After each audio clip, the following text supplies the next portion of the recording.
ایک نیک سیرت عورت اور دین کی پابند لڑکی تھی۔ اس کی عمر 27 سال تھی۔ 2 سال قبل والد کے انتقال کے بعد اس نے اپنی والدہ اور بھائی کے اخراجات برداشت کرنے کی ذمہ داری اٹھائی تھی۔ وہ محدود ذرائع کا حامل خاندان تھا اور ایسے خاندانوں کے لیے شادی کے اخراجات برداشت کرنا بہت مشکل ہوتا ہے۔ یہی وجہ ہے کہ اس کی ابھی تک شادی نہیں ہوئی تھی۔ اسے ایک امیر آدمی کی طرف سے رشتہ بھیجا گیا، لیکن اس نے اسے ٹھکرا دیا کیونکہ اس شخص کے اخلاق اچھے نہیں تھے اور وہ باقاعدگی سے نماز ادا نہیں کرتا تھا۔ اس کی والدہ نے اسے اس فیصلے پر نظر ثانی کرنے کو کہا اور رشتے کو قبول کرنے کا مشورہ دیا، لیکن اس نے مسکراتے ہوئے جواب میں نبی کریم صلی اللہ علیہ وآلہ وسلم کی حدیث سنائی، جب کوئی شخص اللہ کی رضا کے لیے کسی چیز کو چھوڑ دیتا ہے تو اللہ اسے اس چیز کے بدلے میں دنیا اور آخرت میں اس سے بہتر اجر دیتا ہے۔ اس کا تقوی اور ایمان اپنے اس خدا پر اور بھی بڑھ گیا تھا جو کہتا ہے ہو جا اور ہو جاتا ہے۔ اپنی تعلیم کی وجہ سے اسے ایک لینگویج انسٹیٹیوٹ میں ملازمت مل گئی۔ تعلیمی سال شروع ہونے کے چند دن پہلے پرنسپل نے اسے فون کر کے انسٹیٹیوٹ کا حصہ بننے کو کہا تھا۔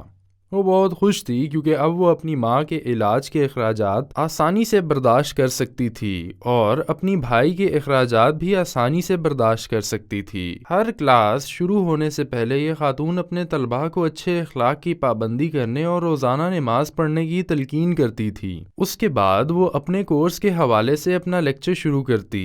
ایک ہفتے بعد اس کے اور اس کے ایک طلباء کے درمیان عجیب واقعہ پیش آیا۔ اس طالب علم نے، جو دوسرے طالب علموں کی طرح ایک امیر گھرانے سے تھی، اس نے پوچھا، استانی صاحبہ، میں نے دیکھا ہے کہ آپ پورے ایک ہفتے تک اپنے کپڑے نہیں بدلتی۔ وہ مسکرائی اور طلبہ کو یہ احساس نہیں ہونے دیا کہ اس کے سوال سے وہ چونک گئی تھی۔ اس نے کہا کہ میں اپنے کپڑوں پر عبایا پہنتی ہوں جو ایک خوبصورت اور دلکش لباس ہے۔ ہمیں اللہ کا شکر ادا کرنا چاہیے کہ وہ اپنے بندوں کی تقدیر کے فیصلے ان کے کپڑوں سے نہیں کرتا بلکہ ان کے اعمال سے کرتا ہے۔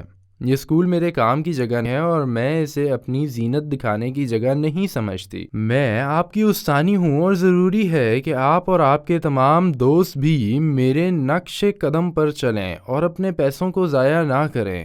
یہ عبایا جو میں پہنتی ہوں اس کام کے لیے موزوں ہے۔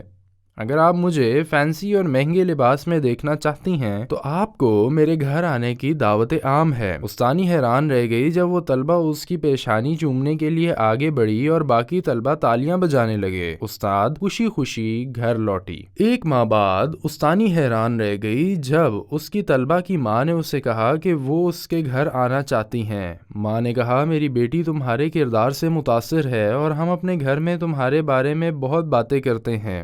میرا بھائی جو ڈاکٹر ہے ایک بار اسکول گیا اور اس نے آپ کو دور سے دیکھا۔ وہ آپ کے کردار اور آپ کے اعتماد سے اور آپ کے حسن سے بھی بہت متاثر ہوا۔ اس نے مجھے آپ کے پاس بھیجا ہے کہ میں اس کے لیے آپ کا رشتہ مانگوں اور آپ کی مالی حالات سے بخوبی واقف ہے اور وہ آپ پر اس سے زیادہ بوجھ نہیں ڈالے گا جو آپ برداشت کر سکتے ہیں۔ اس کے لیے تم وہ خزانہ ہو جس کی وہ بہت عرصے سے تلاش کر رہا تھا۔ ما يفتح الله للناس من رحمة فلا ممسك لها وما يمسك فلا مرسل له من بعده وهو العزيز الحكيم يا أيها الناس اذكروا نعمة الله عليكم هل من خالق غير الله يرزقكم من السماء والأرض لا إله إلا هو فأنى تؤفكون